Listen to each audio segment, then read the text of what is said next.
बारे में बताने के लिए आया हूँ। प्रद्रांतक लौह जो रहता है वह आयुर्वेद की बहुत ही अच्छी दवाई है।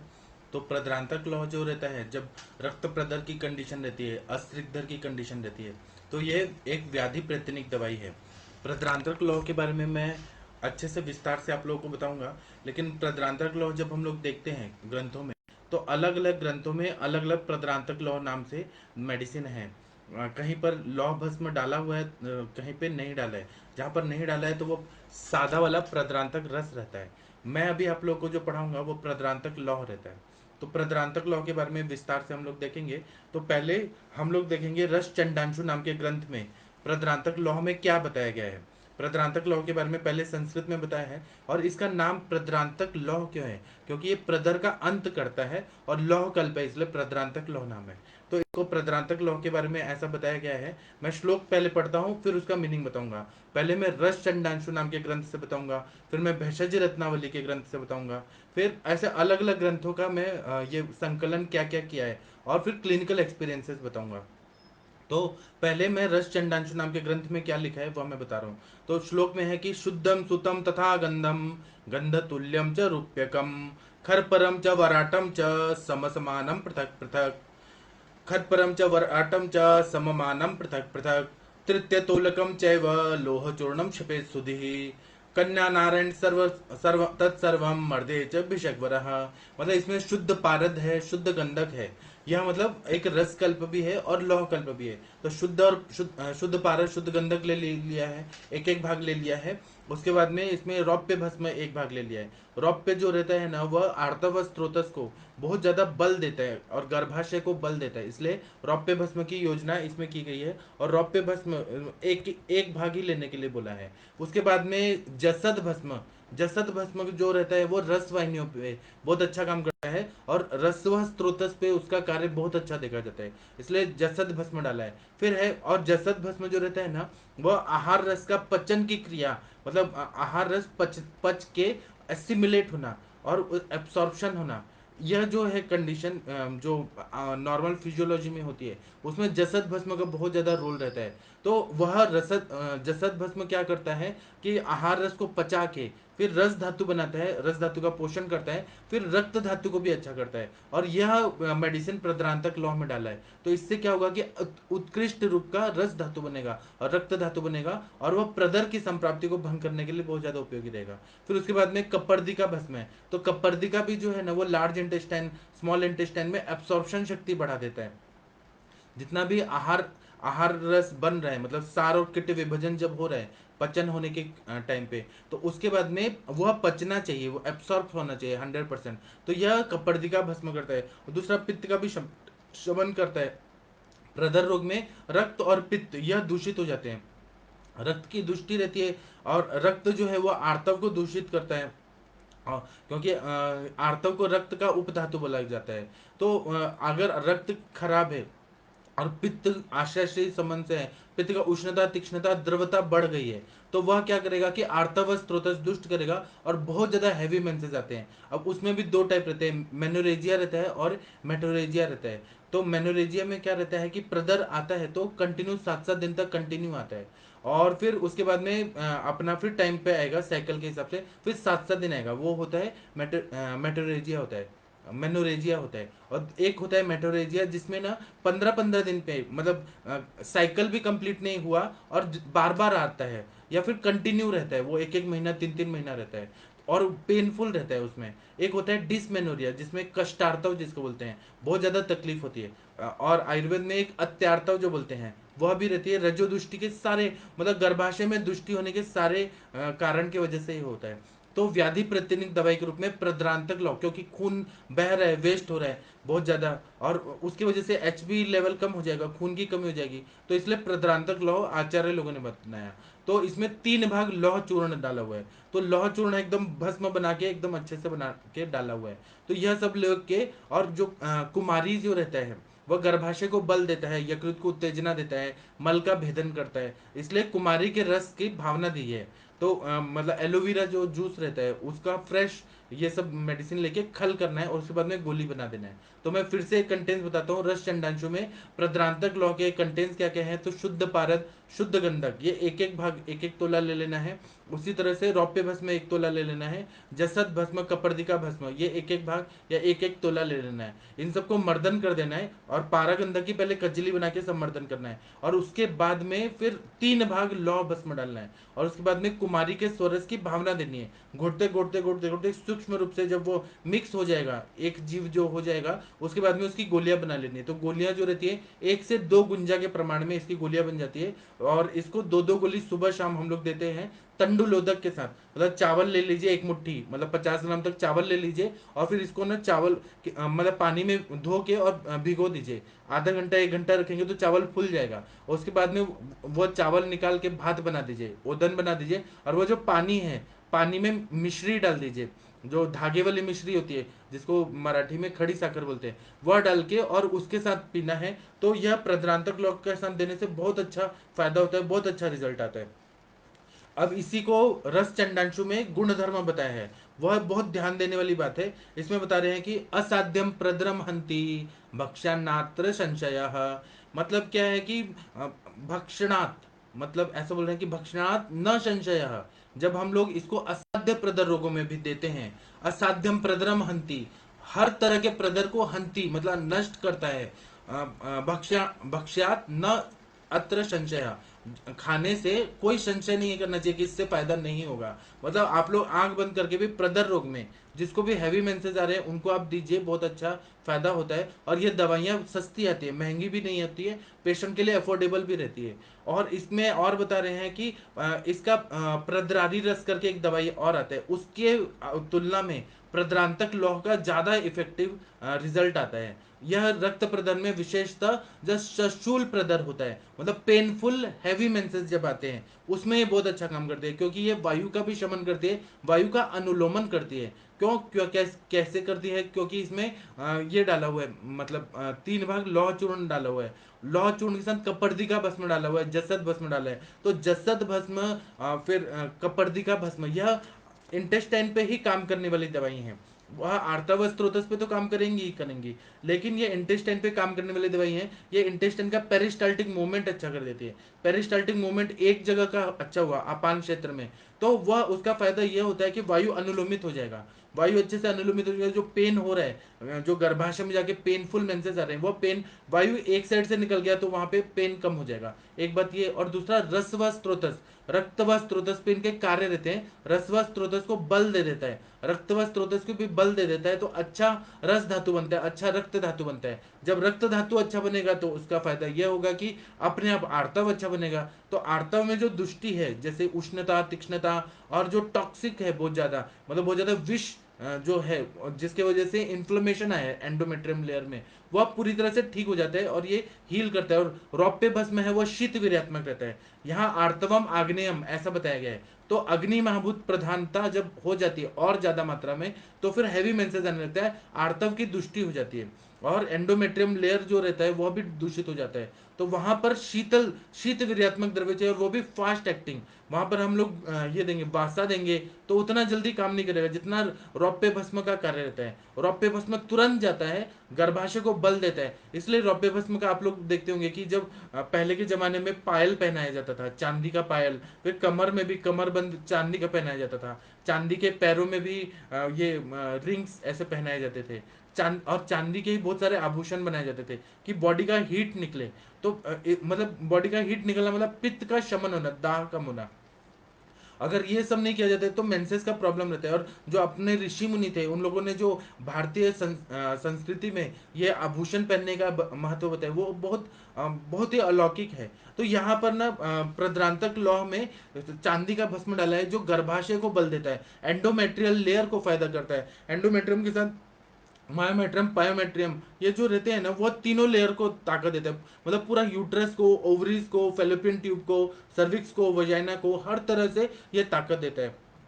और ऐसा बता रहे हैं कि प्रदर के विकार जब हो जाते हैं उस टाइम पे ना बहुत ज्यादा उपद्रव होने लगते हैं, कॉम्प्लिकेशन होने लगते हैं, जैसे सरदर्द होना, आप लोगों को पता है कि हैवी मेंसेस जब रहता है इतना ज्यादा सिवियर हेडेक रहने लगता है। कॉम्बीफ्लेम जैसा एलोपैथी का जो anti non steroidal anti inflammatory drug, ये जो NSAIDs रहते हैं ना, वो सब खाना पड़ता है, नहीं तो वो पेन ही नहीं रुकता। इतना ज्यादा सर दर्द इतना ज्यादा होता है जैसे फट जाएगा। तो इस तरह से सर दर्द होने लगता है, बारंबार भ्रम जैसा होता है, बार बार चक्कर आने लगता है। उसी तरह से ऐसा लगता है कि पूरी दुनिया घूम रही है। फिर विचार बहुत ज्यादा आते हैं, मतलब कंफ्यूजन की स्टेट आती है कि बहुत ज्यादा विचार करने लगती है वो जो स्त्री है। पुरुषों को ये मेंसेस नहीं आता, प्रद्रांतक लॉ पुरुषों को कृपया मत दे दीजिएगा, क्योंकि ना लोग ना फॉर्मूला बेस पे करते हैं और फिर कोई भी दवाई कहीं भी देते हैं। तो प्रद्रांतक लॉ लॉ जो है पुरुषों के लिए नहीं है, स्त्रियों के लिए ही है।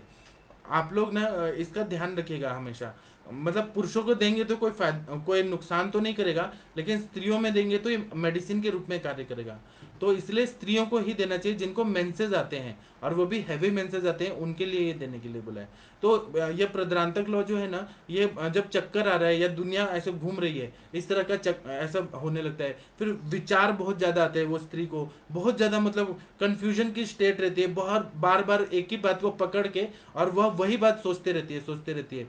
उसी तरह से सहन शक्ति का अभाव होता है, किसी ने कुछ भी बोल दिया तो सहन नहीं होता, जिसको टॉलरेंस बोलते हैं ना, वो इनटॉलरेंस की स्टेट आ जाती है कि कुछ भी बात बर्दाश्त नहीं होता, बहुत ज्यादा चिड़चिड़ चिड़चिड़ होने लगता है। उसी तरह से हर बात पे, छोटी छोटी बात पे ना इरिटेशन होकर लड़ाई झगड़ा करने लगती है। यह सब मन मन पे भी इफेक्ट करता है जब प्रदर हो रहा होता है। तो उसी तरह से मन के विरुद्ध कुछ भी हुआ तो वो स्त्री है ना, वो बहुत ज्यादा रोने लगती है, इतना ज्यादा रोने लगती है, इतना ज्यादा।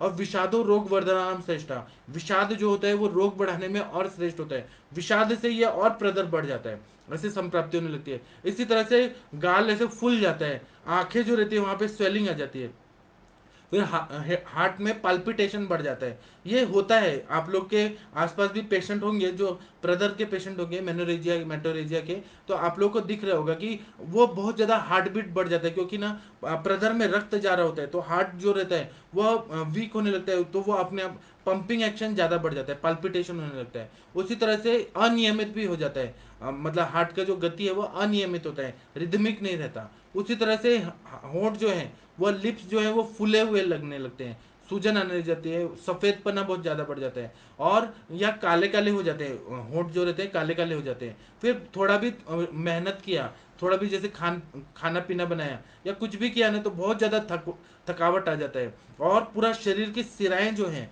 वेन्स है ना, वो एकदम कड़क हो जाती हैं, बहुत ज्यादा ना पेनफुल हो जाती हैं, पूरे बॉडी में पेन होने लगता है, क्योंकि सिराएं जो रहती है वायु के प्रकोप से बहुत ज्यादा। अब प्रदर में दो चीज रहता है, वायु का चल गुण भी बढ़ जाता है, रुक्ष गुण भी बढ़ जाता है, वायु का चल और रुक्ष गुण। और पित्त का क्या बढ़ता है, तो पित्त का उष्ण गुण, तीक्ष्ण गुण और द्रव गुण बढ़ जाता है, यह ध्यान में रखिए। तो हमें वायु का भी शमन करना है और पित्त का भी, उष्णता तीक्ष्णता कम करना है। उष्णता तीक्ष्णता तो ये कर देगा कम, रौप्य भस्म कर देगा, क्योंकि उष्ण के अपोजिट ये है शीत विद्यात्मक है, तीक्ष्ण के अपोजिट है मृदु गुणात्मक, मृदु गुण का है चांदी, तो इसलिए डाला है। और द्रव गुण बढ़ गए, तो द्रव गुण में एब्सॉर्प्शन, अगर क्लेद को एब्सॉर्प्शन होने लगेगा तो प्रदर कहां से आएगा, इसलिए ना जसद भस्म और कपर्दिका भस्म डाला है।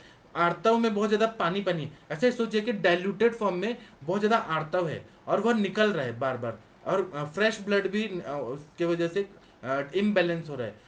तो डाइल्यूटेड फॉर्म में, तो उसमें से अगर हमने पानी निकाल दिया तो बहेगा क्या, और इन्फ्लेमेशन है वह भी हमने ठीक कर दिया, ये कज्जली जो डाला है पारागंधक, तो अपने आप एक जगह से हमने पानी निकाल दिया। जैसे खेत में, पूरा खेत में पानी भर गया है, तो हम एक जगह से पानी निकाल देते हैं तो वह अपने आप बह जाता है, तो जो ओवरफ्लो हो रहा होता है खेत का, वह पूरी एक साइड से निकलने के कारण नॉर्मल हो जाता है। इसी तरह से रक्त प्रदर, अगर वो योनि मार्ग से बहुत ज्यादा प्रदर की स्थिति है, तो हमने अगर इंटेस्टाइन को बल देने वाले जसद भस्म और कपर्दिका भस्म डाल दिया, और योग वाही कज्जली है ही, वो अपने आप पानी को खींच लेगा, पानी को खींच लेगा तो प्रदर अपने आप कम हो जाएगा, शांत हो जाएगा। और दूसरा, खून की कमी हो गई तो लौ भस्म डाला हुआ है, लौ भस्म डाला है तो एचपी को अच्छा जल्दी जल्दी बढ़ा देगा, और वो भी हम रोज रोज दे रहे हैं, दो दो गोली, मतलब 500 mg तक दो दो दे रहे हैं, डेली दे रहे हैं, 2 गुंजा की मात्रा में हम लोग, मतलब 4 गुंजा 500 mgm सुबह, 500 mgm शाम को दे रहे हैं, अपने आप रक्त बढ़ जाता है, तो एनीमिक कंडीशन भी क्लियर हो जाती है।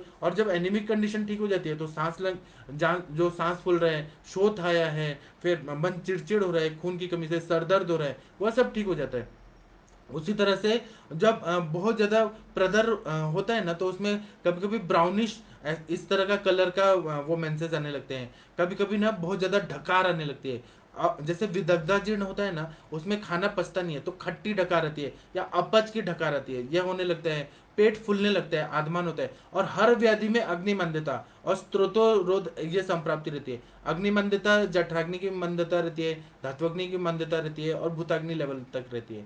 तो इसलिए आर्तव जो रहता है वो रक्त धातु से ही उसको, उसका ही उपधातु है, तो रक्त धातु अच्छा नहीं है, रक्ताग्नि अच्छी नहीं है, इसलिए ऐसा हो रहा है विकृत रूप से पूरा डाइल्यूटेड। क्योंकि रक्त बन रहा है वो उतना अच्छा विस्कोसिटी का और कंसिस्टेंसी का नहीं बन रहा, बहुत ज्यादा द्रव गुण बढ़ गया है उसमें। और पित्त का भी द्रव गुण वहां जाके बैठ गया है, रक्त का भी। तो ये मिक्स होने की वजह से रक्त पित्त, जैसे अधोदर रक्त पित्त होता है, उस तरह से हैवी मेंसेस आने लगते हैं। क्योंकि रक्ताग्नि वीक है, वो पूरी तरह से पचा नहीं पाती है, सार किट विभाजन करती है, तो पूरा शरीर का क्लेद है वो रक्त में मिल जाता है, और वो रक्त ना आर्तव के रूप में निकलने लगता है।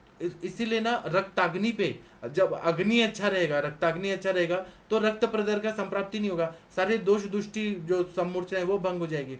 तो यह प्रद्रांतक लौह है, यह रक्त की अग्नि पर भी काम करता है, रक्त की अग्नि को प्रदीप्त कर देता है, इसीलिए ना बहुत अच्छा फायदा होता है। इसी तरह से पेट में बहुत ज्यादा जलन हो रही है, फिर ये यूरिनरी ब्लैडर है, बस्ती का भाग, वहां पर भी बहुत ज्यादा जलन हो रही है। फिर वहां पे जो लेबियम मेजोरा माइनोरा, वहां पर भी जलन हो रही है, वहां पर स्वेलिंग आ जाती है, वहां पे इन्फ्लेमेशन हो जाता है।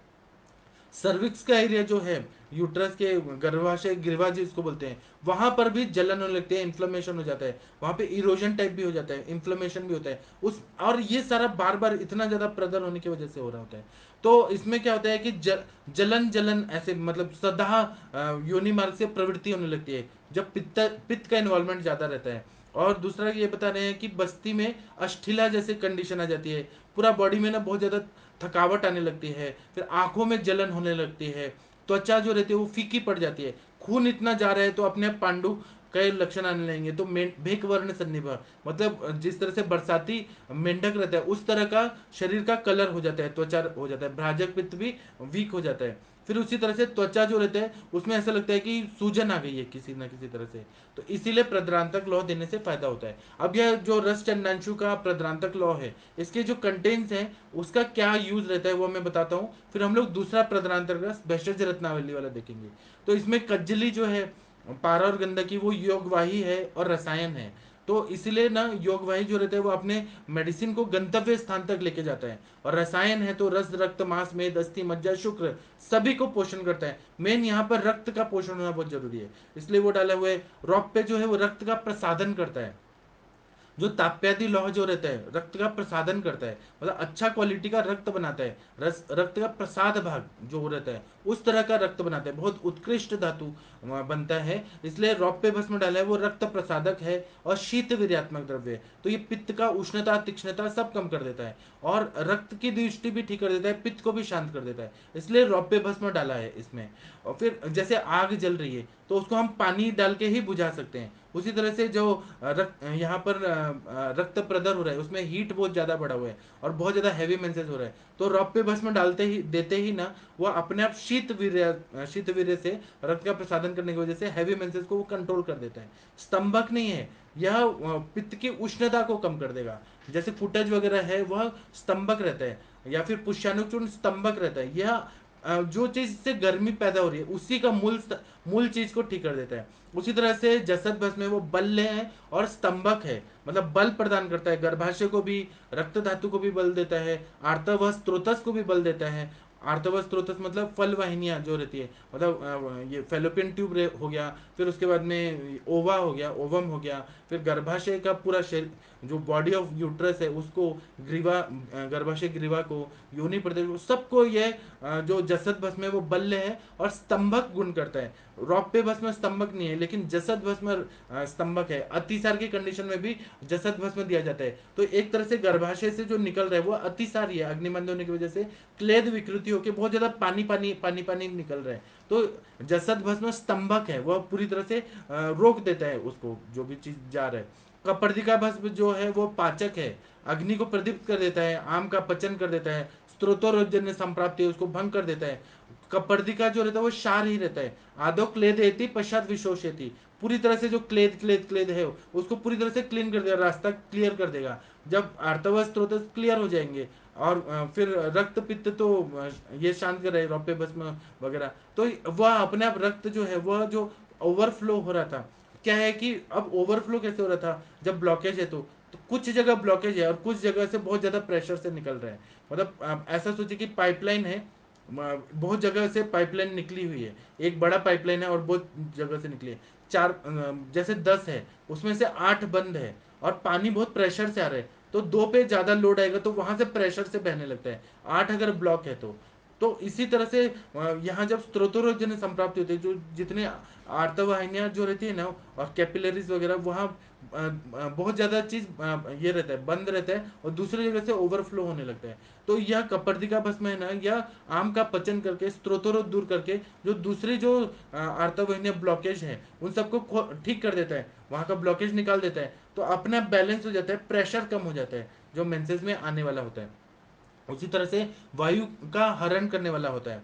कपर्दिका भस्म जो रहता है वायु का हरण करने वाला होता है, क्योंकि वह क्षार है। और क्षार में ये प्रॉपर्टी रहती है कि वह आदो क्लेदेती पश्चात विशोषयति, पहले क्लेदन क्लेदन करेगी फिर वो विशोषण करेगी। जैसे डिटर्जेंट पाउडर से हम लोग कपड़े धोते हैं और बर्तन मांजते हैं, तो उसमें क्षार बहुत ज्यादा रहता है। तो इसी तरह से यहाँ पर स्त्रोतस को शुद्ध करना है। स्त्रोतस का मार्गावरोधजन्य संप्राप्ति है, बहुत ज्यादा चिपचिपापन है। चिपचिपापन ये बहुत ज्यादा रहता है आम की वजह से रहता है। जो धात्वग्नि लेवल पर भी आम बन रहा है, भूताग्नि लेवल पे वो चिपचिपा चिपचिपा बहुत ज्यादा रहता है, उसको खोलना साफ करना बहुत जरूरी है। जैसे आपके शर्ट पे कोई अचार है वो गिर गया और बहुत ज्यादा चिपचिप चिपचिप हो गया, तो उसको हम साबुन से अच्छे से क्लीन करते हैं, तो चिकनाहट जो रहती है वो पूरी तरह से ठीक हो जाती है। या बर्तन जो रहता है उसमें आपने तेल में डाल के बहुत ज्यादा किया और वह जो चिकनाई है उसको हटाने के लिए हमें सोप यूज करना पड़ता है, विम बार वगैरह यूज करना पड़ता है, तो उसमें भी क्षार रहता है। इसी तरह से स्त्रोतसों में बहुत ज्यादा चिकनाई चिकनाई रहती है,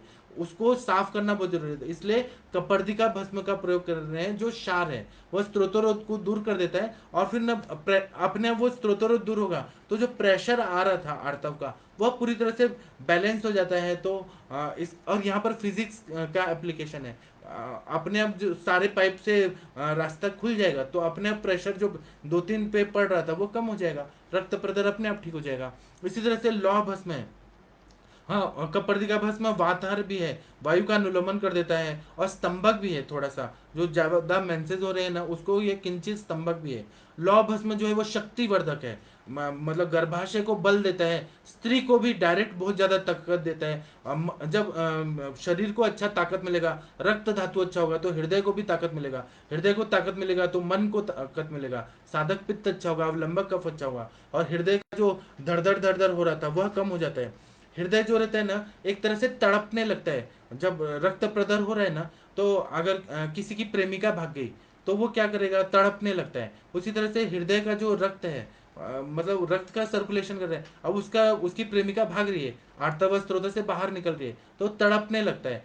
मतलब और क्या होता है कि हार्ट को भी जो भी ब्लड सर्कुलेशन, मैं सॉरी मैं इतना आप लोग को सिंप्लीफाई करके इसलिए बता रहा हूँ कि प्रेमी प्रेमिका, क्योंकि आप लोगों को समझ आना चाहिए कि हैवी मेंसेस निकलने लगा तो हृदय में पाल्पिटेशन बढ़ने लगता है। यह आप लोग को समझ आने के लिए ऐसे एग्जाम्पल देना पड़ता है ताकि आप लोग को दिमाग में घुस जाए कि पाल्पिटेशन क्यों होता है, जब रक्त निकल रहा है तो हृदय में क्या होने लगती है, वो क्या संप्राप्ति होती है। क्योंकि ना हार्ट को भी पंप मतलब हार्ट को भी ब्लड चाहिए, कंटिन्यू ब्लड चाहिए। अगर कहीं पर भी क्षय होने लगता है तो हार्ट को जो पंपिंग है ना वो बिगड़ जाता है, रिदम चेंज हो जाता है और अनियमित हो जाता है, या फिर टैकीकार्डिया होगा, ब्रेडिकार्डिया होगा, फिर अरिथमिया होगा, ऐसे कंडीशन आ जाते हैं। तो अब हमने एक स्रोतस को अच्छा किया तो हृदय जो है वो भी उसको भी बल मिलती है। इसलिए लौह भस्म जो है ना वह क्या करता है, शक्तिवर्धक है, रक्त प्रसादक है, स्तंभक है। मेन स्तंभन कार्य भी करता है और रक्ताणुओं को बढ़ाता है, आरबीसीज को बढ़ाता है। तो इसीलिए जो एनीमिक कंडीशन है उसमें प्रद्रांतक लौह देने से बहुत अच्छा फायदा होता है। एलोपैथी के डॉक्टर क्या करते हैं कि बहुत ज्यादा प्रदर हो रहा है तो प्रोजेस्टेरॉन का इंजेक्शन देते हैं, साथ में आयरन सप्लीमेंट देते हैं, कैल्शियम के सप्लीमेंट देते हैं। तो वो है ना बाहरी रूप से केमिकल दे रहे हैं, लेकिन वो आयरन है वो एब्सॉर्ब भी तो होना चाहिए। हमारा जो प्रद्रांतक लौ है वह डायरेक्ट लौह नहीं दे रहा है, वह एब्सॉर्प्शन के लिए जसद भस्म डाल रहा है, कपर्दिका भस्म डाल रहा है कि वह पूरी तरह से मेडिसिन एब्सॉर्ब हो। एब्सॉर्ब होने के बाद आर्तव स्त्रोतस में जाए, उसका कार्य हो और वहां पे इन्फ्लेमेशन भी कम हो, सूजन भी कम हो। तो जसद भस्म सूजन भी कम कर रहा है, एब्सॉर्प्शन भी बढ़ा रहा है आहार रस का इंटेस्टाइन में, अच्छा आहार मतलब अच्छा रस धातु भी बन रहा है, रक्त धातु भी बन रहा है। और जसद भस्म का काम वहां पर भी है, गर्भाशय पर भी है। कपर्दिका भस्म का भी इन्फ्लेमेशन को ठीक करना है, वहां जहाँ क्लेद क्लेद क्लेद क्लेद बहुत ज्यादा हो गया है एंडोमेट्रियम में, उसको भी वह भी संप्राप्ति को कपर्दिका भस्म कर रहा है। एक एक को एनालिसिस करेंगे ना तो समझ आता है, गर्भाशय को बल देता है लौ भस्म, इसलिए ये सब डाला हुआ है। और जो कुमारी का रस डाला हुआ है, एलोवेरा का जो जूस डाला हुआ है, वह बद्ध कोष्ठ नाशक है। क्योंकि लौह भस्म देते हैं ना, लौह भस्म ये काम करेगा, ठीक है, ताकत देगा, सब कुछ देगा, लेकिन लौह भस्म शरीर में गया तो कॉन्स्टिपेशन होने का बहुत ज्यादा डर रहता है। इसलिए सभी ग्रंथों में ऐसा बताया, प्रैक्टिकली देखा भी जाता है। आप लोग आयरन की भी टैबलेट देते होंगे अगर एलोपैथी का प्रैक्टिस करते हैं तो, आयरन की टैबलेट देने के बाद ना बहुत ज्यादा कॉन्स्टिपेशन होता है और मल निकलता है, बहुत सूखा सूखा निकलता है। तो वहाँ एलोपैथी में भी डाइक्लो ये डल्कोलेक्स ऐसा देते हैं, सिरप देते हैं या गोली खिलाते हैं डल्कोलेक्स, मतलब कोई लेक्सेटिव देते हैं। इसी तरह से आयुर्वेद में भी त्रिफला चूर्ण के साथ देने के लिए बोला है, या मृदु विरेचक मनुक्का का काढ़ा के साथ देने के लिए बोला है, या त्रिवितलेहम के साथ दे रहा है। यहाँ पर कुमारी डाला है, तो कुमारी जो है ना वह क्या करता है, बैलेंस करता है। कुमारी रोज का रोज पेट साफ करता है तो कॉन्स्टिपेशन होगा ही नहीं। और दूसरा जो है, शौच की शुद्धि होना बहुत जरूरी होता है। शौच की शुद्धि हुई, वहां से अपान वायु निकलना चाहिए, अपान वायु निकलना चाहिए, तो जो गर्भाशय पे अपान का प्रेशर आ रहा था वह कम हो जाता है। और दूसरा है कि कुमारी जो है खुद भी पाचक है, आम का पाचन करती है, अग्नि को प्रदीप्त करती है, और वह शीत वीर्यात्मक कुमारी रहती है, तो वह दाह को भी नष्ट करती है। गर्भाशय में जो बर्निंग हो रहा है इंटरनली, उसको भी ये ठीक कर देती है। तो इस तरह से मैंने रस चंडांशु का प्रद्रांतक रस बता दिया।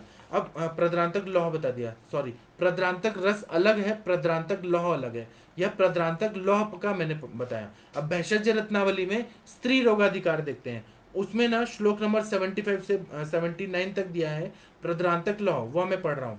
पहले श्लोक पढ़ूंगा फिर उसका अर्थ बताऊंगा। आप लोग को कोई भी डिफिकल्टी है ना, जो मेरी बात समझ नहीं आ रही है, वो आप लोग ना चैट बॉक्स में डाल दीजिए, मैं उसको अच्छे से आप लोग को आपके बुद्धि के हिसाब से समझ है ऐसे सिंप्लीफाई करके बताने की कोशिश करूंगा।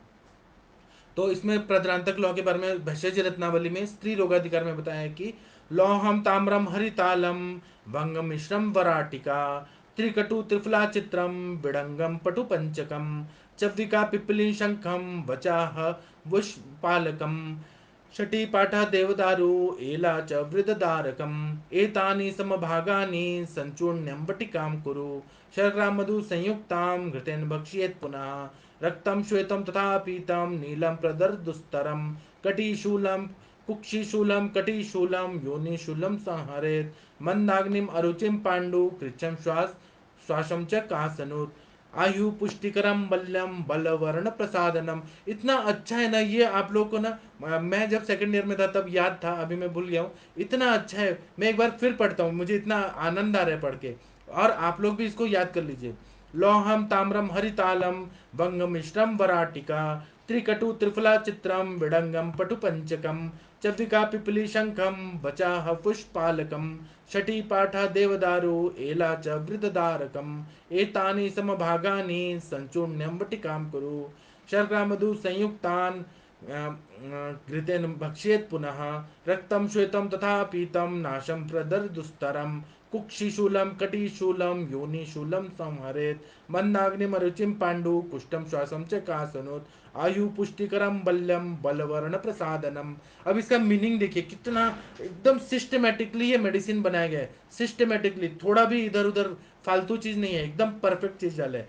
जो भैषज रत्नावली का है इसमें पारागंधक नहीं है, इसमें पहले लौ भस्म डाला है, उसमें रस चंडांशु वाले में पारागंधक था। इसमें लौ भस्म डाला है, ताम्र भस्म डाला है, शुद्ध हरताल डाला है, वंग भस्म डाला है, अब्रक भस्म डाला है, फिर कपर्दिका का भस्म डाला है, त्रिकटु, त्रिफला, चित्रक, वायविडंग, पांचों तरह के नमक डाले हैं, चव्विड़, पिपली, शंख भस्म, वचा, हाउबेर, कुष्ठ, करचूर, फिर पाढ़ल, फिर देवदार, फिर छोटी इलायची, विधारा का बीज, इनको सब प्रमाण में ले लेना है और फिर इसका गोली बना लेना है। तो यह 2 से 4 रत्ती तक गोली बना सकते हैं। मतलब मैंने कहा ना 500 mgm तक। अगर 500 mgm की बड़ी गोली बन रही है तो एक ही गोली देनी पड़ती है। अगर 2 रत्ती मतलब 250 mgm की बन रही है तो 2 गोली देने पड़ते हैं। मतलब 4 रत्ती तक ज्यादातर हम लोग इसका डोज देते हैं। एक मात्रा को क्या करना है कि जब हमें सुबह देना है और शाम को देना है तो खांड के साथ दीजिए। जो मतलब जो ये भूरा रहता है, जो ऐसा ब्राउनिश शुगर रहता है, नॉर्थ इंडिया में बहुत खाते हैं, उसके साथ देने के लिए कहा है, या मधु के साथ, शहद के साथ देने के लिए बोला है, या घृत के साथ मिश्रित करके सेवन कराने के लिए बोला है। इसमें तंडुलोदक नहीं दिया है। प्रद्रांतक लो मतलब पित्त का शमन करने के लिए मधुर रसात्मक जो चीनी रहता है, मतलब ब्राउन शुगर टाइप जो खांड रहता है, वो पित्त का शमन करता है। मधुर रस जो रहता है वो पित्त का शमन करने के लिए श्रेष्ठ होता है। फिर मधु के साथ और घृत के साथ, मधु और घृत जो रहता है ना, वह क्या करता है, एंटी इन्फ्लेमेटरी एक्शन रहता है उनका, इसलिए उसका फायदा होता है। अब ये प्रदर जो है वो एंडोमेट्रियोसिस में भी हो रहता है। जब इन्फ्लेमेशन इतना ज्यादा फैल जाता है एंडोमेट्रियम का कि यूट्रस के बाहर भी होता है और बहुत ज्यादा मेंसेस आने लगते हैं, एंडोमेट्रियोसिस की कंडीशन रहती है। और दूसरा रहता है एडिनोमायोसिस, जहाँ मायोमेट्रियम से ना ऐसे अंकुर की तरह निकलते हैं अंदर ही अंदर, और उसके वजह से हैवी मेंसेस आने लगते हैं। तो एंडोमेट्रोसिस या एडिनोमायोसिस, ये दोनों कंडीशन असाध्य बताई है। एलोपैथी में उसका इलाज ही नहीं है। वो लोग कॉटरी करते हैं, फिर डीएनसी करते हैं बार बार, मतलब डायलिटेशन क्यूरेटिंग करते हैं, लेकिन उसका इलाज है ही नहीं एलोपैथी में।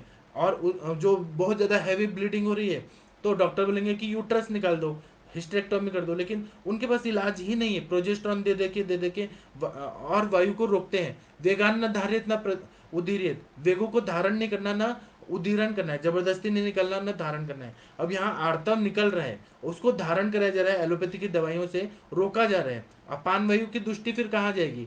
आपने वहां तो रोक दिया, गर्भाशय को संकुचित कर दिया प्रोजेस्ट्रॉन, लेकिन अपान जो विकृत हुआ है गर्भाशय में वो कहाँ जाएगा? तो वो विकृति और करता है। फिर मेंसेज आते हैं तो बहुत जोर से आते हैं। ज्वालामुखी को आप जितना सप्रेस करेंगे और भड़केगा और जोर से आएगा। तो प्रोजेस्ट्रॉन का दे दे के आप लोग रोक रोक के दबा दबा के रखेंगे और हैवी मेंसेज आते हैं, या और ये बार बार होते रहता है, वायु और प्रकोपित होता है गर्भाशय में। तो उसका चल गुण बढ़ जाता है, रुक्ष गुण बढ़ जाता है। तो इसमें प्रद्रांतक लौ लौ जो है, इसमें जो बताए लौ भस्म, ताम्र भस्म। लौ भस्म एचबी बढ़ाता है, ताम्र भस्म क्या करता है, यकृत की उत्तेजना अच्छा करता है। तो ताम्र भस्म की वजह से अच्छा सार्किट विभाजन होने लगता है, आहार रस अच्छा बनने लगता है। फिर शुद्ध हड़ताल है वो इन्फ्लेमेशन को दूर कर देता है। जो अब हड़ताल जो है वो स्किन पे काम करता है मेन। अब मतलब म्यूकोजल मेम्ब्रेन और स्किन पे करता है। अब इंटेस्टाइन का जो अंदर का लेयर है वह भी ऐसा सोचे कि वह अंदर का जो लेयर है उस पर हड़ताल एंटी इंफ्लेमेटरी काम करता है, इसलिए उसको डाला है। वंग भस्म में शुक्र धातु अच्छा करता है, मतलब रीजनरेट करता है एंडोमेट्रियम के वॉल्स को। वंग भस्म का बहुत ज्यादा महत्व रहता है। फिर अब्रक भस्म भी रीजनरेट करता है, नए नए सेल बनाता है। फिर कपर्दिका भस्म जो है वो गर्भाशय में जो पानी पानी हो गया है उसको एब्सॉर्प्शन कर देगा। इंटेस्टाइन में भी जो पानी पानी हो गया उसका भी एब्सॉर्प्शन कर, मतलब क्लेद को सुखाने वाला, क्लेद को मतलब अंदर ही अंदर सूख जाए, इसलिए कपर्दिका भस्म डाला हुआ है। फिर त्रिकटु है वो आम का पचन करता है, अग्नि को प्रदीप्त करता है। त्रिफला है वो एंटी इंफ्लेमेटरी ड्रग है, बहुत ज्यादा ना इन्फ्लेमेशन को कम कर देता है। वायुविडंग है दीपन पाचन है और कृमि को भी नष्ट करता है, इसलिए कृमि की अगर संप्राप्ति हो रही है उसकी वजह से हैवी मेंसेज आ रहे हैं उसको कवर कर रहा है। पांचों नमक है वो दीपन और पाचन है, अग्नि को अच्छा करते हैं, स्त्रोतों को खोल देते हैं, कफ को पिघला देते हैं, आम का भी पचन कर देते हैं, इसलिए पांचों लवण डाला हुआ है। दीपन पाचन है इसीलिए भी। चव्य है वह भी दीपन पाचन है। पिपली है वह भी दीपन पाचन है। पिपली का ज्यादा सेवन करने से क्या होता है, अभिसंधि गुण से स्त्रोतोरोध हो जाता है। यहाँ पर कुछ दिन के लिए मेडिसिन के रूप में दे रहे हैं और कब मात्रा में दे रहे हैं तो दीपन पाचन करता है और अग्नि को प्रदीप करता है। शंख भस्म है वह क्या करता है, दीपन पाचन भी है और क्षार भी है। तो ये आदो क्लेदे थी पश्चात विशोष थी। और पित्त के शमन करने के लिए शंख भस्म इसमें डाला हुआ है। इसी तरह से हाउबेर, वचा, वचा जो है संज्ञा स्थापन गण में है, आम का भी पचन करती है। और वहां पे जो पेन हो रहा है उसको ना ये और अच्छे से बता देती है कि यहाँ पेन हो रहा है, वहाँ पेन हो रहा है। और वायु का शमन करने के लिए तो दवाइयाँ है ही, जैसे शुद्ध हड़ताल है वो वायु का शमन कर देता है। कपर्दिका बस में वायु का शमन, वायु का अनुलोमन करके गैस हवा निकाल दिया। आप लोगों ने देखा होगा, ग्रुप में मैंने डाला था कि एक पेशेंट को ये सिरावेद करने से एयर बबल्स निकल रहे थे। तो एयर बबल्स जो रहते हैं वो निकालने का काम कपर्दिका भस्म करता है। आधो क्लेदयति पश्चात विशोषयति, पहले क्लेदन क्लेदन करके सॉफ्ट कर देगा, फिर वो सुखा देगा, और जो कचरा निकलता है तो विकृत वायु का, एयर मॉलिक्यूल्स को भी ये कपर्दिका भस्म, शंख भस्म निकाल देती है। फिर देवदारू है, वायु का शमन कर देती है।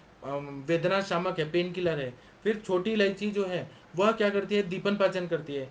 विधारा बीज जो है वो भी गर्भाशय को बल देती है। इसलिए ये सारी दवाइयाँ डाली है। और इसको मैंने अनुपान बता दिया कि खांड, मधु और घृत के साथ इसको दे सकते हैं। मधु और घृत विषम मात्रा में होना चाहिए।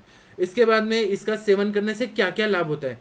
अगर मेंसेस में जो ब्लड आ रहा है, आर्तव जो आ रहा है वो रक्त वर्णीय है। फिर सफेद आ रहा है, मतलब वाइट डिस्चार्ज की तरह हो रहा है पूरा तरह से, जिसको लिकोरिया बोलते हैं, तो वह हो रहा है, तो उसमें भी प्रद्रांतक लौह का बहुत अच्छा रोल रहता है। पूरी तरह से वो ठीक कर देता है। उसी तरह से रक्त जो बहुत ज़्यादा हैवी मेंसेस आ रहे हैं उसको ये ठीक कर देता है। अगर नीले रंग का आ रहा है, कोई टॉक्सिन्स का इफेक्ट हो गया और ये पॉइजनस नीले रंग का आ रहा है, उसको ये ठीक कर देता है। फिर दुस्साध्य, बहुत मुश्किल से ठीक होने वाला प्रदर है वो भी ठीक हो जाता है। फिर कुक्षिशूल, मतलब कमर में दर्द है, उसको ठीक कर देता है। योनिशूल हो रहा है, उसको ठीक कर देता है। फिर मंदाग्नि है, अग्निमंद है, उसको ये ठीक कर देता है। अरुचि है, पांडु है, खाना खाने में टेस्ट नहीं आ रहा, खून की कमी हो गई है। कृच्छ श्वास, मतलब सांस लेने में तकलीफ हो रही है, उसको ठीक कर देता है। खांसी को ये ठीक कर देता है। तो यह जब प्रद्रांतक लौह लेते हैं ना तो शरीर की पुष्टि होती है। शरीर की पुष्टि कैसे होगी, क्योंकि यह अग्नि का अच्छा वर्धन कर देता है। अच्छा रस धातु, रक्त धातु, मांस में दस्ती, मज्जा, शुक्र, ये सब बनने लगते हैं। तो एंडोमेट्रियोसिस की वजह से जो वहाँ पे क्षयात्मक संप्राप्ति हो रही है रक्त धातु जाने की वजह से, तो वहाँ पर कुछ तो ऐसा चीज चाहिए जो जल्दी से जल्दी गर्भाशय को बल दे और पुष्टि करे, तो वह प्रद्रांतक लौह देने से फायदा होता है। और लौह कल्प है तो यह अपने आप काम करेगा ही। फिर कृच्छ श्वासता, सांस लेने में अगर तकलीफ है तो सारे दीपन पाचन और कफग्न द्रव्य है वह सारा कास और श्वास को ठीक कर देते हैं, वायु को अनुलोमन कर देते हैं। उसी तरह से ये शरीर की पुष्टि होती है। और बल्य है और वर्ण है, मतलब बल देता है और कलर अच्छा करता है। आर्तवाहिनियां अच्छी हो जाएंगी तो उसका फायदा ये होगा कि रक्त अच्छा होगा, और उसका फायदा स्त्री के सौंदर्य पे भी होता है। तो इसलिए वर्ण भी है, बल्य भी है। अब यह दाहयुक्त अगर पीले रंग का, अगर पित्त के वजह से जैसे अब बताया पित्तला योनि व्यापक बताया है, फिर उसके बाद में परिप्लुता योनि व्यापक बताया, उसमें भी पीला पीला बहुत ज्यादा स्त्राव निकलता है। या फिर नॉर्मल पित्तज रजो दृष्टि में भी पीला पीला स्त्राव निकल रहा है, दाह युक्त आ रहा है, या श्वेत प्रदर है, उपप्लुता में श्वेत प्रदर होता है, श्लेष्मला योनि व्यापक में भी श्वेत प्रदर होता है, या कफज रजो दृष्टि में भी श्वेत प्रदर होता है।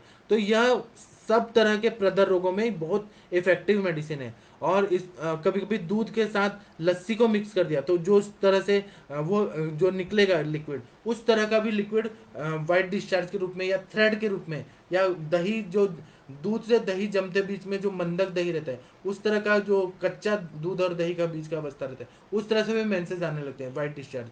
तो इसको भी ठीक कर देता है। फिर हरा पीला स्त्राव युक्त और जंघा तक आने वाला जो योनि शूल है, इतना ज्यादा वजाइनल पेन होता है, इतना ज्यादा होता है कि पूरा थाइस तक, पूरा जंघा तक वह पेन करने लगता है। इतना ज्यादा हैवी मेंसेस होता है, या इरेगुलर मेंसेस होते हैं, और जब मेंसेस आएंगे तो तकलीफ होती है। या फिर डिसमेनोरिया होता है, वह सारे में और डिसमेनोरिया होकर बहुत ज्यादा कष्टार्थव भी होता है और अत्यार्थव भी होता है।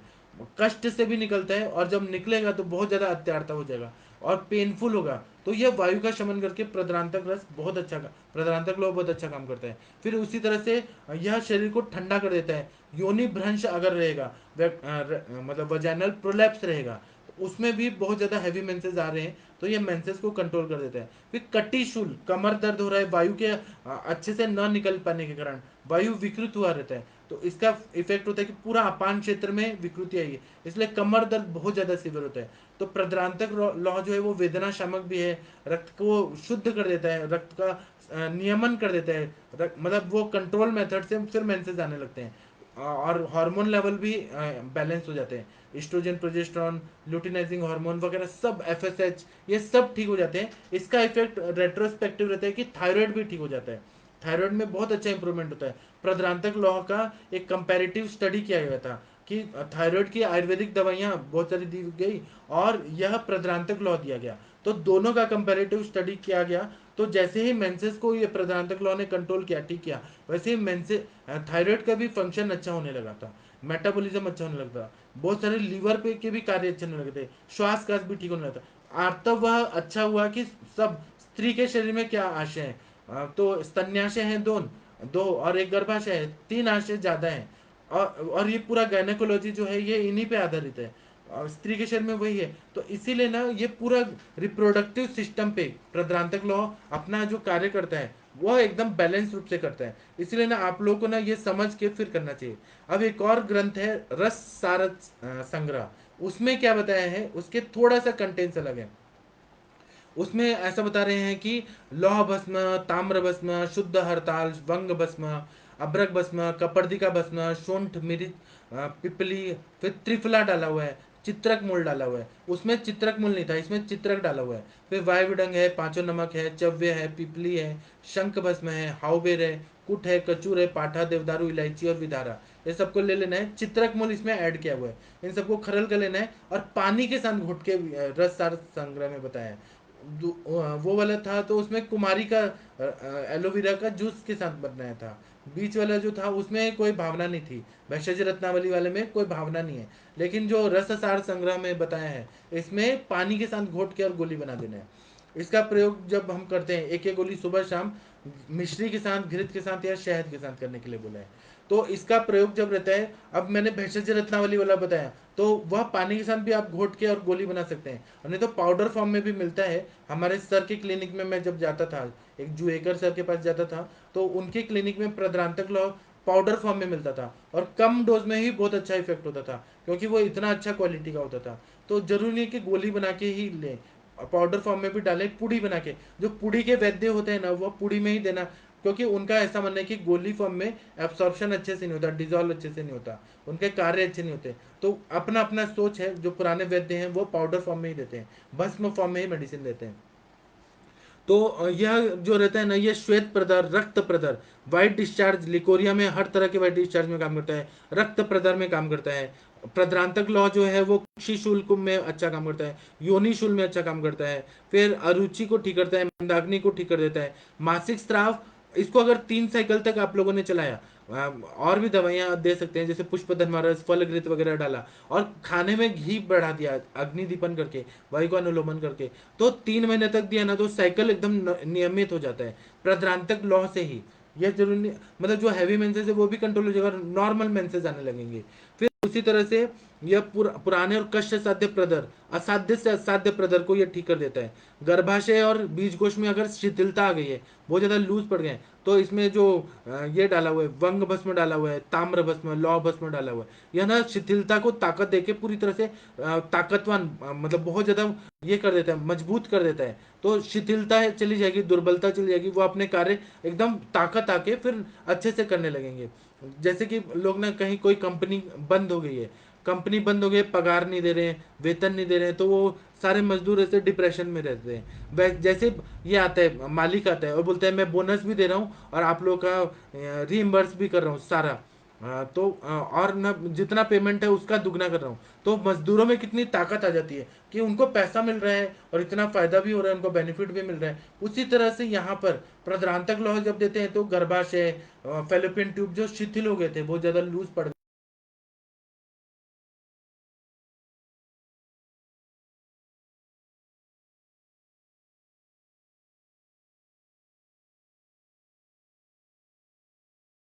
बोलता है कि तुम चिंता मत करो, मैं तुम्हारा जो कमजोरी है उसको मैं ठीक कर देता हूँ, गर्भाशय को मैं ठीक कर दूंगा, मैं फेलोपियन ट्यूब को ताकत दे दूंगा, तो शिथिलता अपने आप ठीक हो जाती है और शरीर फिर नॉर्मल हो जाता है, गर्भाशय नॉर्मल हो जाता है। तो गर्भाशय से फिर रेगुलर साइकिल पे 28 डेज पे हैवी मेंसेस जो आ रहा था वो बंद हो जाता है, नॉर्मल मेंसेस आने लगते हैं।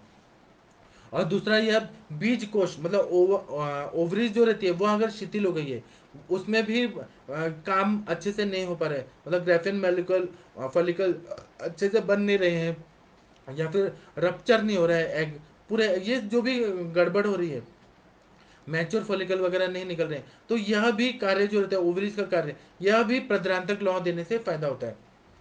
तो हमारा मेडिसिन केवल स्तंभक ही नहीं है, हमारा मेडिसिन ओवरऑल बॉडी को भी अच्छा कर रहा है, ओवरऑल जो संप्रति है जो इस वजह से ये हो रहा है उसको भी ठीक कर रहा है। एक एक चीज को ध्यान में रखा है कि आर्तव वाहिनियां भी अच्छी होनी चाहिए, बीज कोश भी अच्छा होना चाहिए, और फेलोपियन ट्यूब अच्छा होना चाहिए, सर्विक्स अच्छा होना चाहिए, शूल भी कम होना चाहिए, सभी को कवर करके इसका प्रयोग किया बनाया गया है। प्रदर रोग जो अगर पुराना हो जाता है ना, तो रक्त की कमी हो जाती है, देह पीला हो जाता है, और पेलनेस जो बोलते हैं, भेक वर्ण पांडुरता वह आ जाती है, मंदाग्नि रहती है, भूख नहीं लगता है, कमजोरी रहती है, आंखों के सामने अंधेरा छाता है, बहुत ज्यादा हैवी मेंसेस।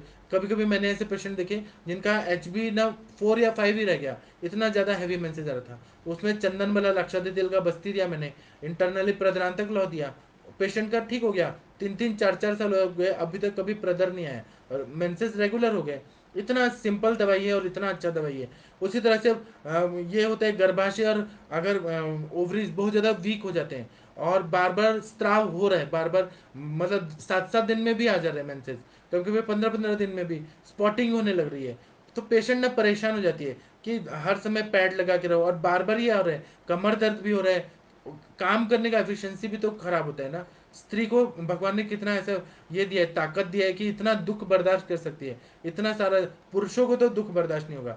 पुरुष जो दुख बर्दाश्त करते हैं वो अलग तरह का होता है, पुरुष इमोशनल होते हैं, और पुरुष में दूसरा ताकत रहता है, स्त्रियों में जो ताकत रहता है वो अलग तरह का रहता है। तो ये जो मेंसेस का, अब पुरुषों को कभी मेंसेस नहीं आता, स्त्रियों को आता है, तो उनको डिस्मेनोरिया कितना होता है, कितना बर्दाश्त करना पड़ता है। यह सब आर्तव व स्त्रोतस की दृष्टि की वजह से हो रहा है। वो अपने को भी झेलती हैं, परिवार का भी दुख झेलती हैं, इसलिए तो स्त्री को इतना महान बोला है। और फिर बच्चा भी 9 महीने धारण करना, और बच्चे का भी ख्याल रखना, बच्चे को अच्छा संस्कार देना, स्त्री का दायित्व जो रहता है वो कितना महत्वपूर्ण रहता है। तो यहाँ पर ना ये जो शिथिलता आ गई है उन सबको ये ताकत दे देता है, और गर्भाशय और बीज को सशक्त होकर स्त्राव जो हैवी हो रहा था उसको ये रोक देगा, और फिर मेंसेस रेगुलर आने लगते हैं, और नया नया रक्त बनने लगता है। नया नया रक्त बनना ही सबसे इंपॉर्टेंट है, इसलिए प्रद्रांतक लौह लौह कल्प में इसका प्रयोग किया जाता है, और धीरे धीरे सारे उपद्रव ठीक होके शरीर पूरी तरह से स्वस्थ हो जाता है, बल की प्राप्ति होती है, वर्ण की प्राप्ति होती है, और वो जो पैथोलॉजी हुई थी, संप्राप्ति हुई थी, वह पूरी तरह से ठीक रहता है, पेशेंट पूरी तरह से ठीक हो जाती हैं। तो इसलिए गायने के प्रैक्टिस में, ऑप्स की प्रैक्टिस में इसका प्रयोग आप लोग करिए, और यह देखिए कि अच्छा क्वालिटी का प्रद्रांतक आप लोग को मिलना चाहिए। अगर किसी को अच्छा नहीं मिल रहा है तो आप लोग मुझसे बोलिए, मैं आप लोग को अच्छा दूंगा प्रद्रांतक लॉ, और उसका रिजल्ट देखिए कितना अच्छा मेंसेस, मतलब रेगुलर मेंसेस आ जाएगा। तो ठीक है, मैं अभी का लेक्चर बंद करता हूँ, क्योंकि मैंने इतना विस्तार से बता दिया। डॉक्टर श्वेता जी नमस्ते प्रणाम आपको, डॉक्टर मांडवी जी नमस्ते प्रणाम आपको, डॉक्टर पूजा साहू जी नमस्ते प्रणाम आपको, डॉक्टर खुशबू जी नमस्ते प्रणाम आपको, डॉक्टर राजकुमार जी नमस्ते प्रणाम आपको, डॉक्टर प्रतिभा जी बोल रही हैं बल्कि यूट्रस का ट्रीटमेंट। बहुत अच्छा प्रश्न पूछा है। बल्कि यूट्रस का मतलब ये है कि गर्भाशय को आप एक बलून समझिए, सपोज ऐसे इमेजिन करिए कि मतलब गर्भाशय एक बलून है, उसमें आपने हवा भर दिया तो क्या होगा, वो पूरी तरह से फूल जाएगा जैसे बलून होता है। उसी तरह से बल्कि यूट्रस में वायु का प्रकोप हो जाता है, जो मायोमेट्रियम, पायोमेट्रियम, एंडोमेट्रियम, इसमें हवा चले जाते हैं, वायु का प्रकोप होता है। बल्कि यूट्रस होने का आयुर्वेद में ऐसा बताया है कि वेगों का धारण करना, वेगों को, अपान वायु को रोक रहे हैं, मल मूत्र को रोक रहे हैं, मेंसेस भी रेगुलर नहीं आ रहे, मेंसेस को आगे या पीछे किया जा रहा है मेडिसिन खा के, और फिर कॉन्ट्रासेप्टिव पिल्स खाए जा रहे हैं, मिथ्याहार विहार किया जा रहा है, रात्रि जागरण किया जा रहा है, काम शोक भयाद वायु, काम शोक भय ये सब क्या हो रहा है, तो उसकी वजह से वायु का प्रकोप होता है। अब एयर मॉलिक्यूल्स इतने विकृत रहते हैं, वह जाके यूट्रस में जाके और फुला देते हैं। अब इसका ट्रीटमेंट देखिए कितना अच्छा बताया, वायु के प्रकोप हुआ है तो वायु को निकालने के लिए वायु का चल गुण बढ़ा हुआ है, वायु का जो क्वांटिटी है वह बढ़ गई यूट्रस में। तो इसका बल्कि यूट्रस में एक तो योनि पिचू रखना बहुत अच्छा बोल रहा है, मतलब स्नेहन होना चाहिए, फिर गुद बस्ती, उत्तर बस्ती, यह सब देने से, और मात्रा बस्ती जो है ना सर्वश्रेष्ठ है। शीर वाला तिल का मात्रा बस्ती दीजिए आप पेशेंट को ना 420 दिन तक दीजिए, 420 दिन का सिटिंग बोल दिए मात्रा बस्ती, बल्कि यूट्रस 100% ठीक हो जाता है। बल्कि यूट्रस की वजह से भी हैवी मेंसेज आते हैं। जब पेशेंट करती है ना बल्कि यूट्रस में, तो ऐसा बताती हैं कि हमें ना ऐसा लगता है डबक डबक, कुछ ना कुछ तो ऐसे लोटा रखा हुआ है, इस तरह का फीलिंग होता है बल्कि यूट्रस में, और उसमें मेंसेज बहुत हैवी आते हैं। वह क्या है, वायु का प्रकोप होने की वजह से हो रहा है, इसीलिए ना वहां पे मात्रा बस्ती मात्रा बस्ती का मैं जो भी बता रहा हूँ ना, मैं प्रैक्टिकल बता रहा हूँ। मैंने पेशेंट देखे हैं, किताबों में ये सब चीज़ नहीं है। तो आप लोग को ना ये बात समझ आना चाहिए, यहाँ पर फिजिक्स है पूरा। तो हम जब स्नेहन करते हैं तो वायु जो है ना, जितना बलून फूला हुआ है, जब हम लोग बस्ती दे रहे हैं स्निग्ध गुण से, तो वो अपने आप अपने नॉर्मल पोजीशन में आ जाता है। मेंसेस भी रुक जाता है, मेंसेस भी ठीक हो जाता है। इसलिए 420 दिन तक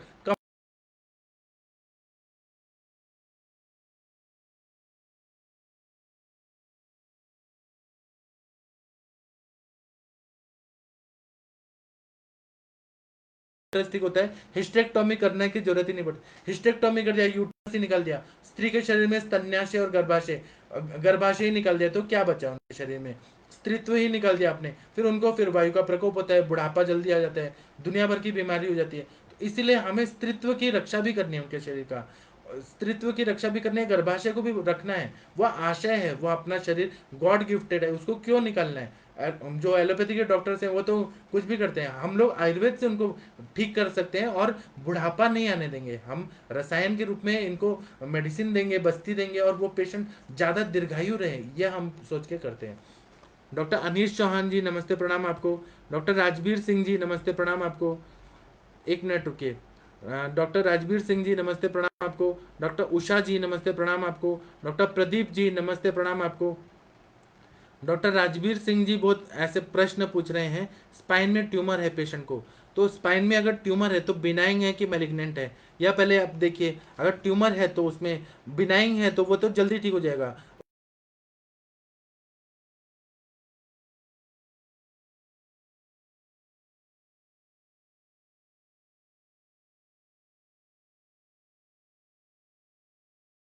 दूसरा, अगर वह कांचना गूगल से भी ठीक होगा, त्रिफला गूगल से भी, ताम्र भस्म जो लेखन करता है वह सबसे ठीक होगा। अगर कैंसरस है, अगर वो मेलिग्नेंट ट्यूमर है और वो मेटास्टेसिस के बढ़ रहा है, तो स्पाइन के ट्यूमर में, अब स्पाइन में है तो फिर वो अस्थि और मज्जा पे आ रहा है, तो अस्थि मज्जा पाचक देना है।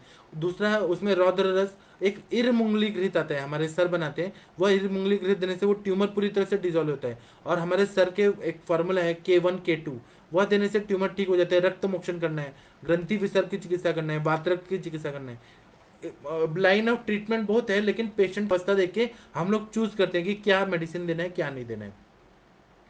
डॉक्टर राजकुमार जी बोल रहे हैं, बार्थुलिन सिस्ट में, बार्थुलिन ग्लैंड में अगर सिस्ट हो गया है ना, सिंपल सिंपल दवाई है, AKT, अमृता गुगुल, कैशोर गुगुल, त्रिफला गुगुल, ये दे दीजिए, 3 महीना के लिए दीजिए। और सूक्ष्म त्रिफला दे दीजिए, वो पूरी तरह से वो सिस्ट है ना वो डिजोल्व हो जाता है। इतना अच्छा दवाई है ना, मतलब वो दवाई ही बनाई है अमृता को, AKT आयुर्वेद का बोलते हैं, बहुत अच्छा फायदा करता है। और उसके बाद में भी वहाँ पे इन्फ्लेमेशन है कि नहीं है, उसकी वजह से वाइट डिस्चार्ज हो रहा है क्या, पेनफुल, मतलब सेक्स करते टाइम बहुत ज़्यादा पेन हो रहा है क्या, क्या कंडीशन है, जिसको डिस्पेरोनिया बोलते हैं, पेनफुल सेक्स, इंटरकोर्स जो रहता है वो पेनफुल रहता है, जो जो सिम्टम है उस हिसाब से ये AKT के साथ आप लोग ऐड करके दे सकते हैं। डॉक्टर राजवीर सिंह जी, आपका प्रश्न क्या है? मैं यहाँ दिख नहीं रहा। राजवीर सिंह जी, आप ट्रीटमेंट किसका पूछ रहे हैं? डॉक्टर नीलम शुक्ला जी नमस्ते प्रणाम आपको। डॉक्टर अनुरिता जी नमस्ते प्रणाम आपको। डॉक्टर ओम प्रकाश तिवारी जी ने बहुत बढ़िया कमेंट दिया है, मतलब उनका अनुभव बता रहे हैं तिवारी जी, कि यह अकेला भी और अन्य औषधियों के साथ चमत्कारी परिणाम देता है। मैंने बहुत बार अनुभव सिद्ध औषधि है, मतलब इन्होंने अनुभव किया है, तो ये अपना अनुभव बता रहे हैं कि फायदा होता है। तो आपने जो ओम प्रकाश तिवारी जी आपने कहा, वो आपके बात सर्वप्रथम, एक तो आपका आप तो बधाई के पात्र हैं कि आपने ये शेयर किया, और ये सच बात है। डॉक्टर स्वाति जी नमस्ते प्रणाम आपको। डॉक्टर उषा जी नमस्ते प्रणाम आपको। डॉक्टर रविंदर जी नमस्ते प्रणाम आपको। आयुष दर्पण की टीम के बारे में ऐसे बता रहे हैं, सब लोग वैद्यराज अरविंद पाठक जी के व्याख्यान को लाइव देकर उनका मनोबल बढ़ाइए, और अपने अपने वॉल पर मैसेज को शेयर करिए, ताकि वैद्य जी का ज्ञान अमृत दूर तक जाए। हाँ, आप लोग क्या करिए, आयुष दर्पण की टीम भी बोल रही है, अपील कर रही है कि आप लोग ना लेक्चर को ना अपने अपने वॉल पे डालिए, और ये आयुर्वेद का प्रचार प्रसार बहुत ज़्यादा करने में अपना थोड़ा सा योगदान दीजिए। ये आपकी स्वेच्छा है, अपनी इच्छा है, आप लोग अगर करना चाहते हैं तो करिए। डॉक्टर प्रियदर्शनी शर्मा जी नमस्ते प्रणाम आपको। डॉक्टर मीनल गुप्ता जी नमस्ते प्रणाम आपको। डॉक्टर वंदना पाठक मैडम जी नमस्ते प्रणाम आपको। डॉक्टर अनुरीता जी नमस्ते, थैंक यू। डॉक्टर अनुरिता जी जो है ना वो एमडी एनाटॉमी में है, मेरे से बड़ी है लेकिन मुझे गुरु मानती है। तो अनुरिता जी का इमरजेंसी आयुर्वेदिक मेडिसिन पे बहुत अच्छा हाथ है, मतलब हाथ साफ है। ये अभी आएंगी इंटरेक्टिव सेशन में तो ये बताते रहेंगी। Doctor Minal Gupta ji, thank you thank you, आपने बहुत अच्छा मुझे बताया। अभी मुझे, मैं गायनेकोलॉजिस्ट नहीं हूँ, मैं एमडी संहिता में हूँ, पीएचडी संहिता में हूँ, लेकिन मेरे जो गुरु लोग हैं ना उन लोगों ने जो बताया है कॉन्सेप्ट, उससे इतना अच्छा गायनेक समझ आता है। और मेन बात है कि हमको कितना नॉलेज है वो इंपॉर्टेंट नहीं है, हमारा पेशेंट ठीक होना चाहिए, और वो भी परमानेंट ठीक होना चाहिए। इसलिए मेरे गुरुजी प्रैक्टिस करने करने वाले गुरुजी लोग हैं, वो प्रैक्टिकल चीज़ बताते हैं। डॉक्टर तारिक अली जी नमस्ते प्रणाम आपको। डॉक्टर अपूर्वा जी नमस्ते प्रणाम आपको। डॉक्टर हरजीत सिंह जी नमस्ते प्रणाम आपको। आप लोग बहुत श्रेष्ठ वैद्य हैं। डॉक्टर भारती पटेल जी नमस्ते प्रणाम आपको। डॉक्टर माधुरी जी नमस्ते प्रणाम आपको। डॉक्टर मधु जी नमस्ते प्रणाम आपको। डॉक्टर सुधा शर्मा जी नमस्ते प्रणाम आपको। डॉक्टर संजय जी नमस्ते प्रणाम आपको। थोड़ा ये हैंग हो रहा है पता नहीं क्यों। डॉक्टर विनय मित्तल जी नमस्ते प्रणाम आपको। आयुष दर्पण टीम की तरफ से फेसबुक का लिंक दिया गया है, उससे आप लोग ज्वाइन कर सकते हैं। मैं सभी का जो कमेंट है ना लाइक कर रहा हूँ, क्योंकि मुझे बहुत अच्छा लग रहा है आप लोग का कमेंट। डॉक्टर तबरेज अली जी गुड इवनिंग आपको भी। डॉक्टर महेंद्र चतुर्वेदी जी नमस्ते प्रणाम आपको। चतुर्वेदी जी ने तो 4 वेद पढ़े हैं, इतने श्रेष्ठ विद्वान हैं। डॉक्टर महेंद्र चतुर्वेदी जी नमस्ते। डॉक्टर सहिता नेगी जी, सर प्लीज एकेटी पर भी लेक्चर लीजिए। हाँ मैं लूंगा, 1-2 दिन में मेरे लेक्चर आएगा एकेटी पे, मतलब उसका क्लिनिकल एक्सपीरियंसेस मैं बताऊंगा। डॉक्टर प्रियंका जी नमस्ते प्रणाम आपको। डॉक्टर मिनल गिरी जी नमस्ते प्रणाम आपको। डॉक्टर, ये बहुत अच्छा प्रश्न पूछा है इन्होंने, सुधा शर्मा जी ने। सर इट वर्ड्स इन हाइड्रोसल्फिंग्स, हाइड्रोसल्फिंग्स में इसका, अभी हाइड्रोसल्फिंग्स की वजह से अगर प्रदर हो रहा है, बहुत ज़्यादा हैवी मेंसेस आ रहे हैं, तब ये काम करता है। केवल आप ये बोलेंगे हाइड्रोसल्फिंग्स है तो ये काम करेगा, तो उससे उसके लिए गोक्षुरादि गुग्गुल, मेरे हिसाब से गोक्षुरादि गुग्गुल, फिर क्लेद को निकालना है वहाँ पे फेलोपियन ट्यूब से। तो उसमें क्या करना है कि हमें पित्त मूल्यादि चूर्ण बताया है, शीर्ष रोगार शीर्षाम्बु रोगाधिकार में, भैषज रत्नावली में, और अम्बु शोषण गण बताया है जो पानी को सुखाता है, वह देना है। गोक्षुरादि गुग्गुल, चंद्र प्रभावटी, ये हाइड्रोसल्फिंग्स में बहुत अच्छा काम करता है। प्रद्रांतक लौह काम करेगा लेकिन ये बल देगा, बल दे के फिर इनडायरेक्टली काम करेगा, मतलब ये रसायन के रूप में दे के फिर काम करेगा। अगर हाइड्रोसल्फिंग्स की वजह से प्रदर रोग हो रहा है, उस हिसाब से भी काम कर सकते हैं। डॉक्टर अरविंद सक्सेना जी नमस्ते प्रणाम आपको। डॉक्टर पवन गर्ग जी का बहुत अच्छा क्वेश्चन है कि प्रांतांतक लौह किस रेफरेंस का उपयोग करना चाहिए। अब ये आप पे है ना, डिपेंड कर रहा है। मैंने रस सार संग्रह का भी बता दिया, भैषज रत्नावली का भी बता दिया, रस चंडांशु का भी बता दिया। आप जो, मतलब एक रस चंडांशु वाला है उसमें पारा और गंधक है, और दूसरा वाला उसमें ताम्र भस्म वगैरह, चांदी का भस्म, कपर्दी का भस्म, ये सब है। दूसरा में पारा गंधक नहीं है। आप कौन सा यूज करना चाहते हैं आप डिसाइड करिए। मेरे को तो, मैं तीनों तरह का यूज करता हूँ। डॉक्टर अरविंद सक्सेना जी बोल रहे हैं कि प्रद्रांतक रस और लौह को कंपेयर करना है। तो एक में ये रहता है सादा, मतलब लौह नहीं रहता, एक में लौह रहता है। लौह का फायदा ये होता है कि एचबी लेवल अच्छा हो जाता है, आरबीसी अच्छा हो जाता है, कंटेन से लोग, लेकिन लौह कल्पना का ज़्यादा इफेक्ट मेरे हिसाब से फायदा हुआ है, तो मैं लौह कल्प ही ज़्यादा ये प्रेफर करता हूँ। डॉक्टर संजय जी नमस्ते प्रणाम आपको। डॉक्टर अनीता जी नमस्ते प्रणाम आपको। डॉक्टर स्वर्णा जी नमस्ते प्रणाम आपको। Doctor Anurita ji thank you. Doctor Sapna ji नमस्ते। सपना जी बहुत दिन से नहीं आई है, अपने इंटरेक्टिव सेशन में बहुत दिन से नहीं आई है।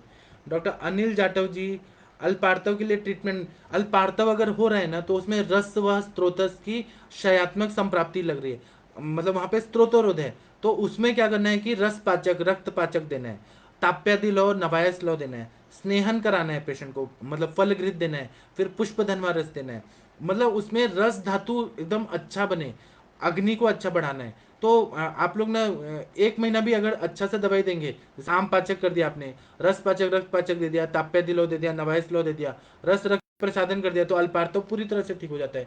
अगर उसमें अल्पार्तव के साथ कष्टार्तव है, मतलब बहुत ज्यादा पेनफुल मेंसेस हो रहे हैं, तो उसमें बस्ती देने से तो वो वायु ठीक ही हो जाएगा, वायु का शमन हो जाएगा, रुक्ष गुण कम हो जाएगा, मेंसेस अच्छे से आने लगता है। डॉक्टर मनीष जी नमस्ते प्रणाम आपको। डॉक्टर ये क्या बोल रही हैं, उषा जी बोल रही हैं कि उषा जी का बहुत अच्छा प्रश्न है, इज देयर एक्शन ऑन स्तन्याश्रयन, स्तन्याशय पे ये इनडायरेक्टली काम करेगा, मतलब प्रोलैक्टिन पे इनडायरेक्टली काम करेगा। गर्भाशय अच्छा होगा तो फिर उसका स्तन्याशय जो है उसमें इनडायरेक्टली काम होता है। अभी इसका मैंने इतना ज़्यादा अभ्यास नहीं किया है कि, और ऐसा कहीं रेफरेंस में भी नहीं आया कि प्रद्रांतक लौह देने से स्तन्याशय अच्छे होते हैं, ऐसा कहीं रेफरेंस नहीं आया। लेकिन इनडायरेक्टली क्या काम होता है इस पे और अभ्यास करने की जरूरत है। डॉक्टर अनीश जी बोल रहे हैं कि सर परिकर्तिका में ब्लीडिंग लगातार ही हो रही है, 12 o'clock पे क्रॉनिक फिशर विद टैग है, प्लीज ट्रीटमेंट बताइए। अगर परिकर्तिका में ब्लीडिंग हो रही है ना तो नाकेशर चूर्ण दे दीजिए। ये प्रद्रांतक लौह भी बहुत अच्छा काम करता है। परिकर्तिका अगर हो रही है तो वहां पे गुद पिचू, मतलब गुद भाग में आप जात्याधि तेल का या शतघृत का या कैलाश जीवन का ना पिचू रखिए तो वो ठीक हो जाएगा। इंटरनल मेडिसिन में नाकेशर चूर्ण दे दीजिए, फिर प्रद्रांतक लौ दीजिए, पुष्यानुक चूर्ण दे दीजिए। जो एक जगह पे काम कर रहे हैं एक आशय पे उसको ही ध्यान में रखे, वहां पर भी दीजिए, ब्लीडिंग पूरी तरह से रुक जाएगा। और ना अनुलोमन हो तो एरंड तेल दे दीजिए रात को। एरंड तेल देने से सॉफ्ट मोशन निकलने लगा तो परिकर्तिका में जो छिल गए कट गए वह सब पूरी तरह से ठीक हो जाएगा। क्रॉनिक फिशर तो मेरे को तो 12 हफ्ते लगते हैं ठीक करने में, मैं ठीक कर देता हूँ। और इंटरनल मेडिसिन में एकेटी दीजिए, सप्तविंशति गूगल दीजिए, सूक्ष्म त्रिफला दे दीजिए, वो पूरी तरह से इन्फ्लेमेशन है वो पूरी तरह से ठीक हो जाता है। डॉक्टर अनीश जी बोल रहे हैं कि रोगी पित्त प्रकृति के हैं तो पुष्यानक चूर्ण काम करता है ना तंडुलोदक के साथ, बहुत अच्छा काम करता है। ब्लीडिंग अगर हो रही है तो ब्लीडिंग को भी रोकना है और हमें पित्त का जो इन्वॉल्वमेंट है वो भी रोकना है।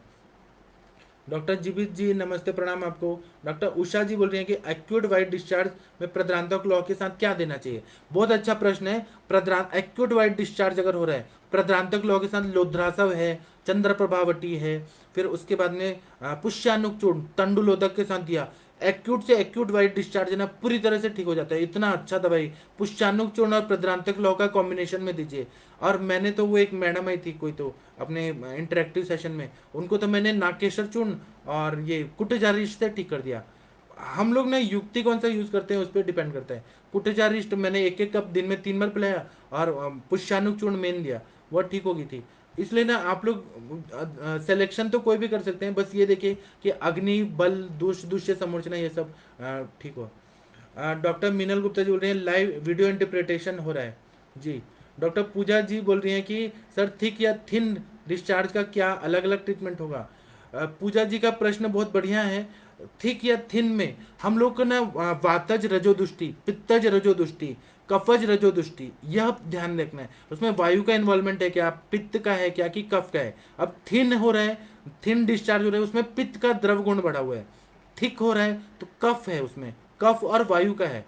और यह तो थिक और थिन में कंसिस्टेंसी से समझ आए। एसोसिएटेड सिम्टम क्या है वह देखना है। जैसे अगर पित्त का होगा तो दाह होगा, पाक होगा, योनि भाग में पाक होगा, और सार्वदेहिक भी पित्त के सारे सिम्टम दिखेंगे। कफ के दिखेंगे तो प्रसेक होगा, हुरलास होगा, उल्टी आएगा, जी मिचलाएगा, और वहां पे जो स्त्राव है चिपचिपा चिपचिपा आएगा।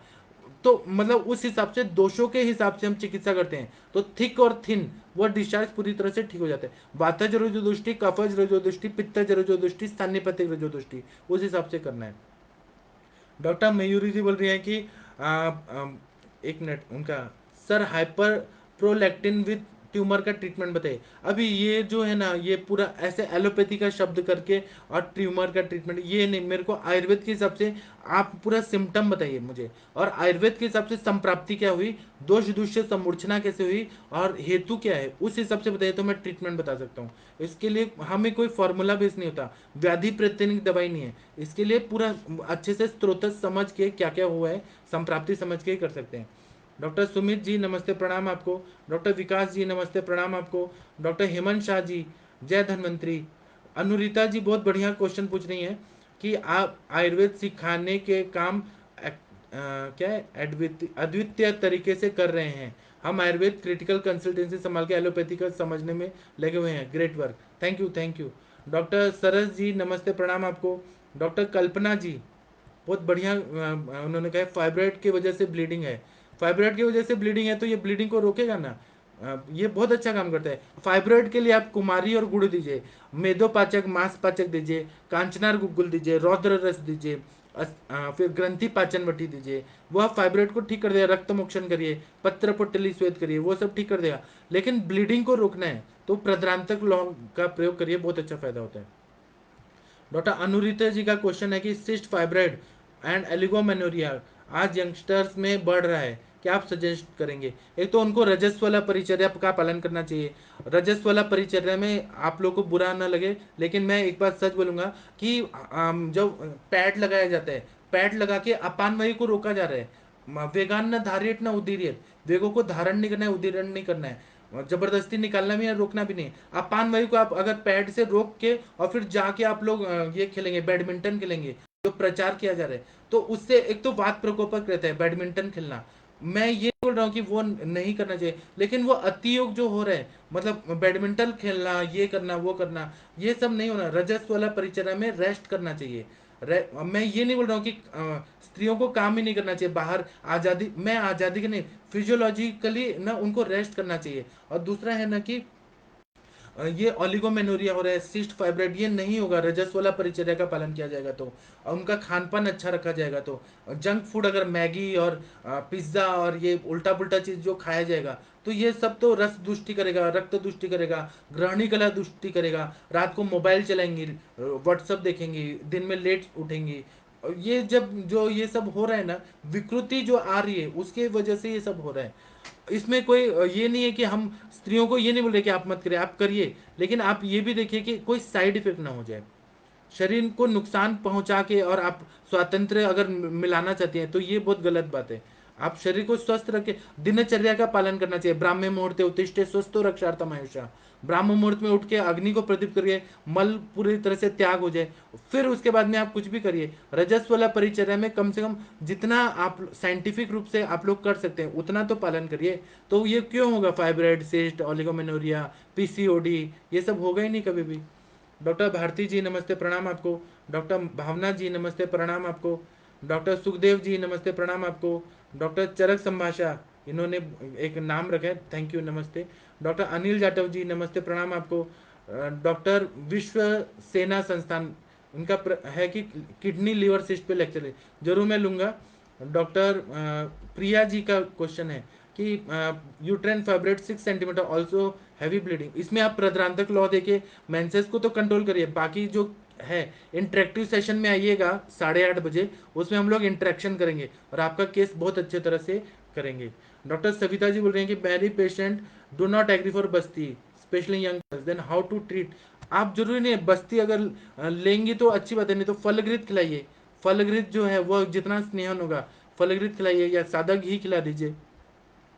बस्ती अगर लें तो वो बहुत ज़्यादा अच्छा रहता है, नहीं ले तो हमें क्या करना है, बोलना है कोई बात नहीं, आप घी का सेवन करिए। और युक्ति पूर्वक ना जब हम रिजल्ट देने लगते हैं तो फिर पेशेंट हमारी बात मानने लगते हैं। आड्य रोगी भिषक वैश्य होना चाहिए, तो उसके लिए ना स्किल होना चाहिए। पेशेंट हमारी बात क्यों मानेगा? पेशेंट आज के ज़माने में बहुत ज़्यादा इंटेलिजेंट है, बहुत ज़्यादा पढ़ा लिखा है पेशेंट। तो पेशेंट हमारी बात नहीं मानते हैं, हम उनसे जिद नहीं कर सकते हैं, लेकिन उनको अपने तरफ से झुकाने का कोशिश करने के लिए, झुकाना मतलब हमारी बात माने, वो आयुर्वेद को फॉलो करें, तो हम कन्विंस।